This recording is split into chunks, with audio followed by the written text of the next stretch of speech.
My personal history with the Odyssey goes very far back. When I was 5 or 6, my parents went to England for a couple years. My father was a physicist, and he was a Rhodes Scholar there.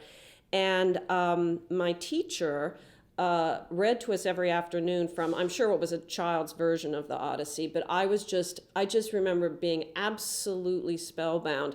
And I think there might have been a little bit of identification with the man stuck on an island, far from home among strangers.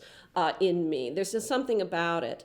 And then when I went home and was 10 or 11 or 12, I read another, more sophisticated, but I think, adolescent version of the Odyssey. And I even was so obsessed with it, I made this series of drawings of adventures from the Odyssey. Years upon years later, when I was a graduate student, I first staged it. I went home after that and I found those drawings, and they precisely reflected the parts of the story that I'd sort of brought to the fore, in my adaptation. So I have a really I have a big adoration of this text. I think it's beautiful on the surface, on the level of just the poetic line, and then all the way through as a sort of page turner, adventuresome and funny. There's humor in it, but beautifully, beautifully written, as well as being full of very beautiful ideas and very deep feeling. I think the text, given that it's so ancient, is it's a kind of miracle, as though it was written by some person in the future, and then put in the past. It was written so many thousands of years ago and remains so modern in its evocation of the journey that we all go through in our life, how we're buffeted by storms, things beyond our control, we lose things, and we're really just trying to get back home, which is to our own true nature, our own self, our own origin. I thought that the Odyssey would be a good idea for the Elizabethan, where I've never worked and have been eager to in the first place, but because it's such an outdoor story, it's not a domestic story. It's out of doors 90 or 95% of the time, I think.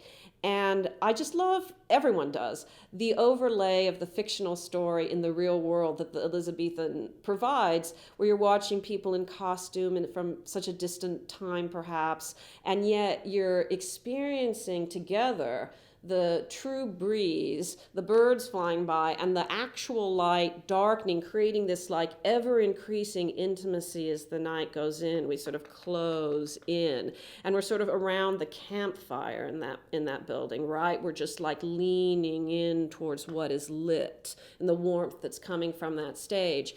And I'm in love with the sound of the frogs, so much so that I'm thinking of adding in a line about it in one of the comments, like those frogs. You hear them so loudly from Lithia Park. They have a voice in any production, I sort of feel like.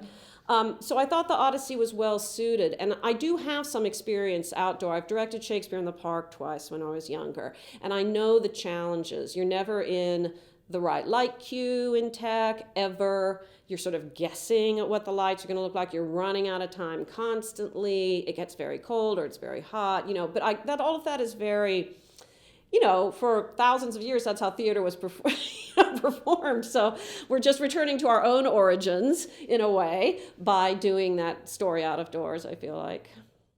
Because the story involves so many impossible things, you have to think up, clever ways to stage it on a stage. And so the production, I think, asks the audience to use its imagination in a childlike way. So if we do it in the way I have done it in the past, which I think we'll probably start with, there's a lot of chairs and bamboo poles and a few curtains, and it all sort of stands in for everything. And Louis, our dramaturg here, very brilliant woman, just pointed out to me that aesthetically it sort of returns to our origins in childhood play, the production does, just as the story itself is a kind of return to origin point. It's a return to a kind of, frankly, sort of unsophisticated and yet kind of sophisticated way that children play. It is actually sophisticated, and I say this quote a lot. I'm from Nebraska, and so was Willa Cather. And she said, in adulthood, I'll never be the artist I was as a child. And I know what she means. That statement has a lot of power for me and a lot of truthfulness, and I like it as a descriptor for the way I work, which of course was unconscious. I just started working that way. But, I've stuck with it, that playfulness, I hope.